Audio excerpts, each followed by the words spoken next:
আলুর দাম হুহু করে বাড়তে থাকায় ভিন রাজ্যে আলু পাঠানো বন্ধ করার নির্দেশ দিয়েছিল রাজ্য সরকার। মুখ্যমন্ত্রী মমতা বন্দ্যোপাধ্যায় সেই নির্দেশ দেওয়ার পর সীমান্তেই আলুর গাড়ি আটকে দিচ্ছে পুলিশ প্রশাসন। ভিন রাজ্যে আলু না গেলে এ রাজ্যে আলুর দাম নিয়ন্ত্রণে থাকবে বলে মনে করছে সরকার। কিন্তু কৃষকদের কি হবে? কোথায় আলু বিক্রি করবেন তারা? আমরা যে কৃষকরা আলু চাষ করি, প্রতি বছরই আমরা আলুতে দাম পাই না। এই বছর একটু দাম হওয়ার সত্ত্বে আমাদের সরকার আলুটাকে বাইরের যে গেটগুলো আছে, আমাদের ভিন্ন রাজ্যের গেটগুলোকে সিল করে দিছে। সিল করে দেওয়ার জন্য আমাদের এই আলুগুলো আমাদের এখানকার যে পাইকাররা কেউই কিনতে চাচ্ছে না। আমরা এই আলুর বন্ডগুলো করবো, আলু কোথাও বিক্রি করতে পারছি না। সেই জন্য আমাদের এই আন্দোলন। রাজ্য সরকারের নির্দেশের বিরোধিতা করে এবার পথে নামলেন কৃষকরা। শুক্রবার আলিপুরদুয়ারের বলাই মেমোরিয়াল ক্লাব ময়দান থেকে বিক্ষোভ মিছিল বের করেন জেলার আলু চাষিরা। এরপর মিছিল বক্সা ফিডার রোড ধরে সোজা চলে যায় জেলার প্রশাসনিক ভবন ডুয়ার্স কন্যার সামনে। সেখানে বিক্ষোভ প্রদর্শন করেন তারা। জেলার বিভিন্ন প্রান্ত থেকে প্রচুর কৃষক ওই মিছিলে যোগ দিয়েছিলেন।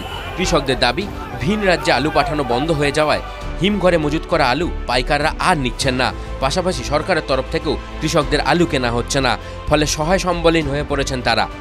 আমাদের যে কৃষকের উৎপাদিত ফসল, সেই ফসলে সরকার হস্তক্ষেপ করে বর্ডারগুলো সিল করে দিয়েছে এবং এর জন্য আমাদের যে কোল্ড স্টোরে আলু রাখা হয়েছে কৃষকদের, সেই আলু কোনো পাইকার কিনতেছে না এবং সেজন্যে আমরা আজকে এই আন্দোলনে সামিল হয়েছি। কৃষকদের আরও অভিযোগ, সারের কালোবাজারিও চলছে কৃষি বাজারে। সরকারের তরফে এ বিষয়ে কোনো পদক্ষেপ করা হচ্ছে না। অবিলম্বে রাজ্য সরকার এই বিষয়ে সুরাহা না করলে বৃহত্তর আন্দোলনের পথে হাঁটবেন তারা, এমনও হুঁশিয়ারি দেওয়া হয়েছে। আমরা আরও বৃহত্তর আন্দোলনে যাওয়ার চিন্তাভাবনা করব এবং এই যে সরকার যে যখন সারের কালোবাজারি হয় তখন তো কোনো সরকার আগিয়ে আসে না। তো আজকে কৃষক যেহেতু দুটো পয়সা পাচ্ছে, কেন সরকারের মাথা ব্যথা হবে? আন্দোলনকারী এক কৃষক বলেন, আমরা চাষ করি কিন্তু আলুর দাম পাওয়া যায় না। ভিন রাজ্যে না যেতে দিলে কি করে হবে?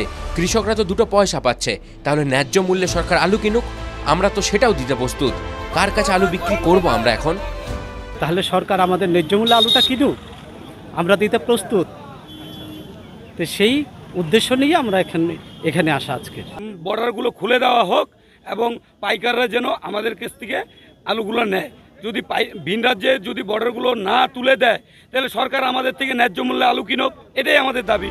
শুক্রবার ডুয়ার্স কন্যার সামনে আগে থেকেই পুলিশ মোতায়েন করে রাখা হয়েছিল। এরপর কৃষকদের 5 প্রতিনিধি গিয়ে জেলা শাসককে একটি স্মারকলিপিও দেন। TV9 Bangla digital.